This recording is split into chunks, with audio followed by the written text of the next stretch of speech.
ఒకరోజు మా ఓపీడీకి ఒక ఫోన్ వచ్చింది. అందులో ఒక పెద్ద ఆయన ఎంతో ఆందోళనగా అర్జెంటుగా అపాయింట్మెంట్ కావాలని అడిగారు. ఏంటని అడిగితే కళ్ళు తిరుగుతా ఉందని అంటా ఉన్నారు. ఆయన కంప్లైంట్ ఏందో మీరు ఈ వీడియోలో చూడండి. సో మీరు ఈ వీడియోలో అబ్జర్వ్ చేస్తే ఆయనకి తిరుగుతుంది తల కాదు, మెడ తిరుగుతా ఉంది. తన ప్రమేయం లేకుండా మెడ ఒకవైపు తిరగటం, దాంతో పాటు భుజం ఎగరేయటం అనేది జరుగుతూ ఉంది. గత నెల రోజులుగా తనని ఎంతో ఇబ్బంది పెడతా ఉంది. తను ఏ పని చేయాలన్నా, కనీసం నిద్రపోవాలన్నా, తను రెగ్యులర్ గా చేసుకునే వర్క్ చేయాలన్నా కూడా దీనివల్ల డిస్కంఫర్ట్ గురవుతా ఉన్నారు. ఇది డిస్టోనియా అంటాం.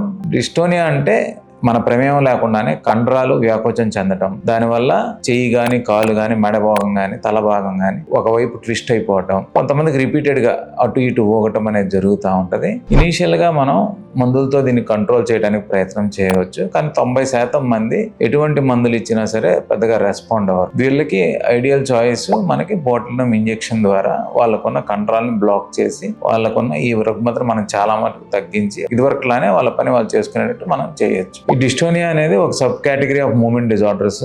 వీటికి స్పెసిఫిక్ థెరపీ అనేది అవసరం అండి. ఇటువంటి రుగ్మతలు మనం ఎర్లీగా ఐడెంటిఫై చేసి ట్రీట్ చేయగలగాలి. Thank you.